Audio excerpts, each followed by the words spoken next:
The next topic that I'd like to talk about is about the environmental crisis. Now, this is a topic, ladies and gentlemen, that never wins me fans. I absolutely guarantee that talking about this topic means that I'm going to get slagged off in the comment section by my own supporters, by people who otherwise back me up, but they're going to slag me off for this because I want to talk about the environmental crisis. So, ladies and gentlemen, the evidence of an environmental crisis is beyond dispute. It is beyond dispute. The fact that we have recorded some of the highest temperatures that we have ever recorded is not a debatable point.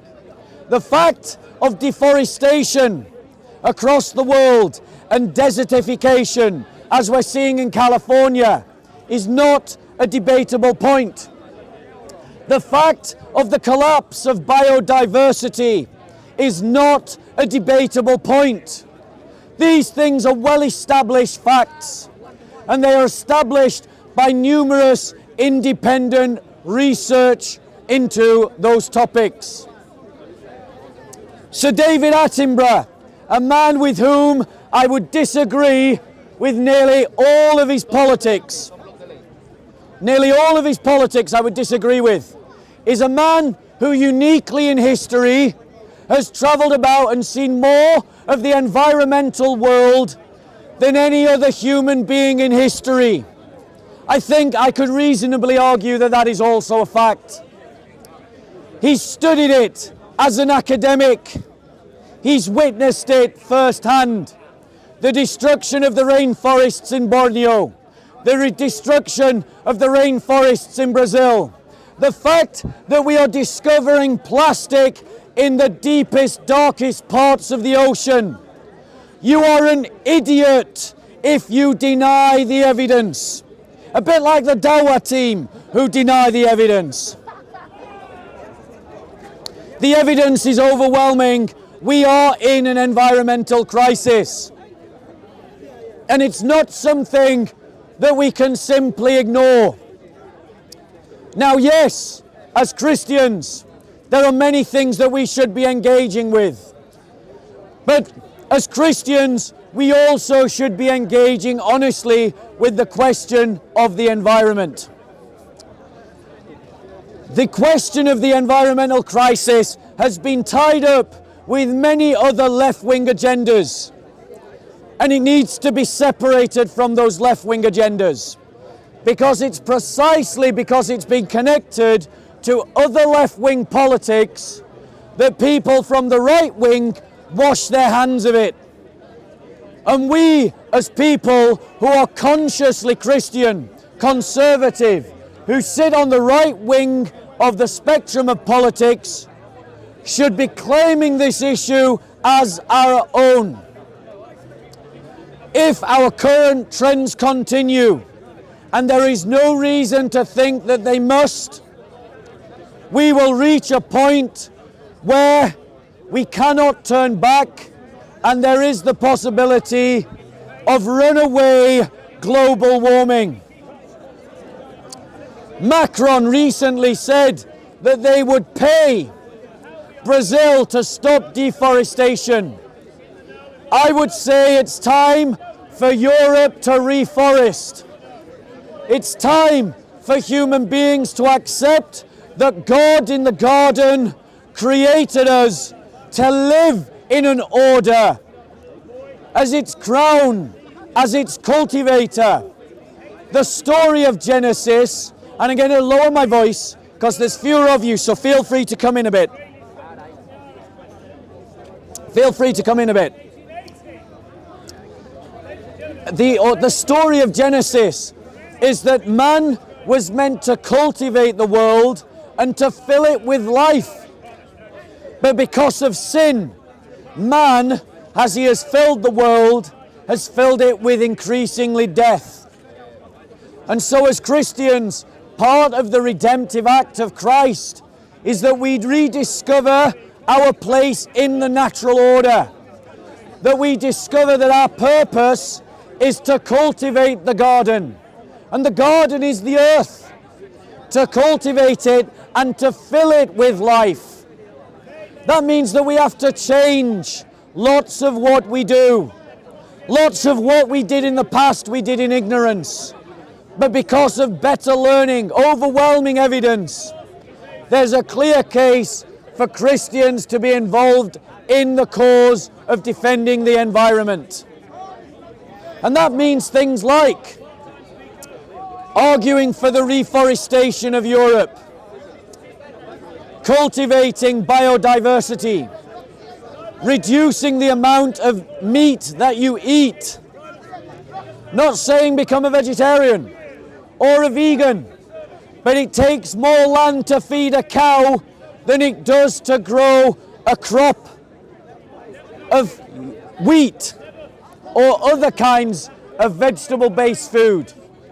And vegetable-based food is healthier for you anyway.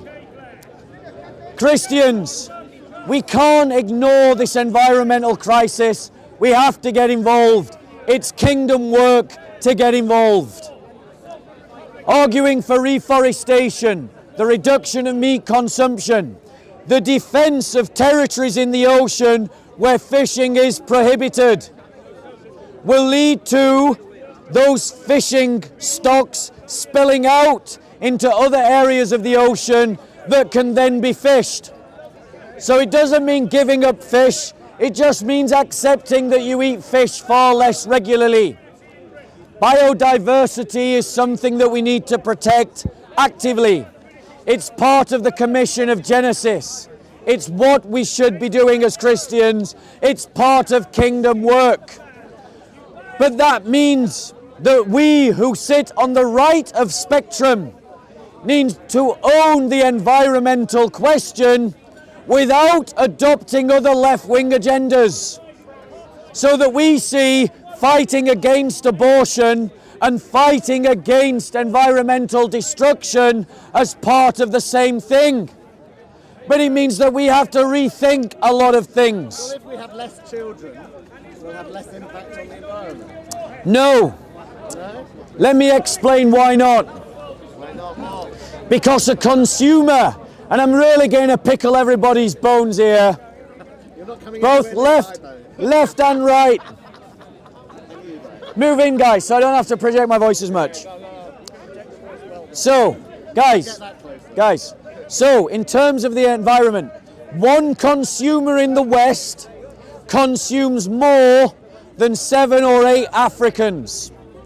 One consumer in Europe consumes more in more in natural resources than a family of Africans. We should all live as Africans. What it means, ladies and gentlemen, is why is the left supporting uncensored, unfiltered immigration? By bringing in mass immigrants to the West, you're increasing the number of consumers in the West. And thus you are actually destroying the environment you want to protect. So they have an environmental argument against mass immigration. As long as they stay in Africa, they can breed as much as they want. No, well, one second.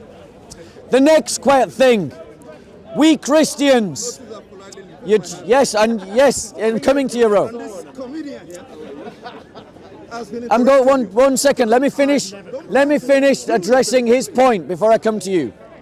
But it also means, Christians, that we have to discover in the West and around the world the art of dying, the art of accepting that your personal story is over, rather than clinging to life long past its meaning being gone. It is precisely because we have extended the barriers of life endlessly beyond its natural story that we have created a situation that demands more and more resources. Medicine and living older. Medicine, living older. We need to rediscover the art of dying.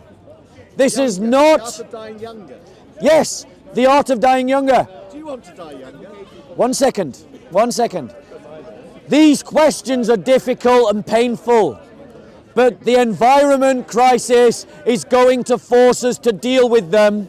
And unless as Christians we speak into these questions from a Christian narrative, the abortionists and the euthanasianists are the only ones that are going to be offering an answer. We have to offer an answer to the question of global population that comes from Christian origins. The education of women around the world is essential to reducing human population without resorting to abortion and euthanasia. What's your question, bro? It's not a question, it's a comment, it's a correction. First and foremost, the use or the balance of use of resources between Africa, let's even say a nation like Nigeria, and the United Kingdom is not 7 to 1. It's about 100 to 1. All you just have to do is look at the electricity consumption annually, about maybe 10 gigawatts, compared to the United Kingdom, even compared to London. So that's... I accept my correction, brother. And then one more brother, thing, right. one more thing, please. Wait, wrap up. Okay. One more thing. Please, I hate something. You know what I hate? Thinking that the only way to handle things is either you are to the left or to the right. I think it's a brain-dead approach to things. There is a Christian way. Brother, allow me to reply. No, brother, 1 second. Okay, land, brother, because... There is a Christian way to handle resource management, to handle, like you said, environmental consumption of resources, to handle the distribution of finances and resources. That's the way we should do it. Okay, so I accept my correction. The brother has said that the average Londoner uses 100 times more resources than the average Nigerian. I accept the correction, but he emphasizes the point that I'm making, which is that if you agree with that, then you don't want to bring in more consumers into the West, because you're increasing the burden on the environment. But that also means that we have to find a way to tackle poverty in the third world, to struggle to help the poorest in the world. They start using 100 times too. No, we've basically got to... 20 times. No, let me answer your point, Steve, because it's a fair one.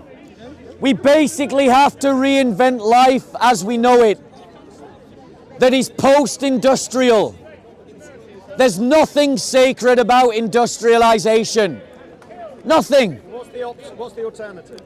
The alternative is that we find a way to live in balance with nature again, by finding ways to tap into natural energy and accepting the short-term pain that in the process of getting there, that we just have to learn to live with less. Yeah, but you talk about that. There was I don't know if you watch TV. There was a program the other day called Oxford Street Revisited, and they were showing the power Oxford Street uses, and they were saying it was so much power, but just from the top of it to the bottom, that they could do the whole of the UK and Scotland and all of Holland and everything. At a much lower level, yes. Yeah. And that's my point, ladies and gentlemen. How many of you here are engineers? How many what? 1 second, guys. JC, I'm doing a talk. No, great, guys, stop, 1 second. If you want to give a talk, feel free. All right, sorry. But I am doing my own talk. That means I got to manage my own conversation. I want to reply to this guy because he only emphasizes my point, which is that industrialized societies are using so much more resources than the rest of the world. There is a book, I encourage you to read it if you're a Christian. It's called Rich Christians in an Age of Hunger. Living more simply so that others might simply live. It is kingdom work to protect the environment, because the story of Genesis is that man was placed on the earth to cultivate the garden and fill it with life. What we've done is we filled the earth with death. And rediscovering the Genesis story, as His Holiness, the Patriarch of Constantinople, has argued, is an essential part of living as a Christian. This is a tough conversation to have, but we either have it now or we have it when the permafrosts over Russia have defrosted and all the methane that is trapped there is released into the environment. We either have it now, or we have it when the fish stocks are collapsing across the world. We either have it now, or we have it when the forests are burning away. We have to change. Not changing is not an option, and we have to wrestle this topic from the left wing. To address the brother's point about left wing, right wing, the reason why I'm putting it in that paradigm, brother, is because regardless of how me and you think, and I agree, it's not left wing or right wing, but most people who are listening to this video think in terms of left wing and right wing. And that is an interesting point, because most people who are of a green perspective in this country do tend to be on the left. But it's an interesting point. I don't see why Conservatives, people on the right, shouldn't be equally interested and concerned about. Exactly, but we've got to combine a concern for the environment that doesn't lean into or give sop to arguments for euthanasia and abortion. We have to be solidly pro-life, but solidly pro-life that deals with the question of overpopulation, because we have rooted ourselves into every aspect of biodiversity in the environment, and we are crushing the world's environment under the weight of us. And Stanley Hauerwas, who is a Christian, argued in Naming the Silencers that we need to rediscover the narrative of life. That when your life journey has come to its end, you accept death when you are selected. Not simply fight for life for no reason. So in answer to the question, if someone who's 30 years old catches cancer, we should give them treatment, because a cured 30-year-old can still go on to contribute a lot to the world. But if someone, and I'm not saying this has to be the number, and I'm open to debate about what the number should be, but I'm going to pluck a number out of my head. But let's say someone who's 75 gets cancer. We should invest in helping them approach death as painlessly and with as much dignity as possible, without trying to keep them alive. And that means as Christians, we have to support the hospice movement and those that are giving dignity to those that are dying. Christianity is broader than left or right wing politics, and we Christians must not be frightened to speak into any topic from a Christian perspective, whether that means we land on the left, on the centre, on the right, on the extreme right, or on the extreme left of politics, so long as we are working our politics from a Christian narrative. Anyone else? Okay, thank you very much, guys, for playing by the rules. Whose rules? Your rules. Yes, my rules, my conversation. Can I ask you a question? Yes, sir. What is so wrong about Islam? It's not the topic I was talking about, but out of respect for you, Uncle, I will answer your question briefly, but I'm not entering into a debate because I want to go on to another topic. The question is, what's wrong with Islam? Here's what's wrong with Islam. Christianity teaches that as Christians, we should oppose injustice. Islam teaches injustice. So as Christians, we are mandated as disciples of Christ to fight injustice. Because Islam teaches injustice, we are commanded by our Lord to fight against Islam. Islam teaches injustice. That is what is wrong with Islam. I'll give you 3 examples. The value of the life of a Christian in law in Islam is worth half that of a Muslim. Muslims have practiced that legally for 1400 years. 2, the life of a Christian, if they leave Islam, is forfeit to the death. That's injustice. Christians cannot marry Muslim women, but Muslim men can marry Christian women. That's injustice. Islam teaches that you can own slaves and you can have sex with the slaves that you own, even if they don't want to have sex with you. That's injustice. I don't think that it is wrong to oppose that kind of ideology.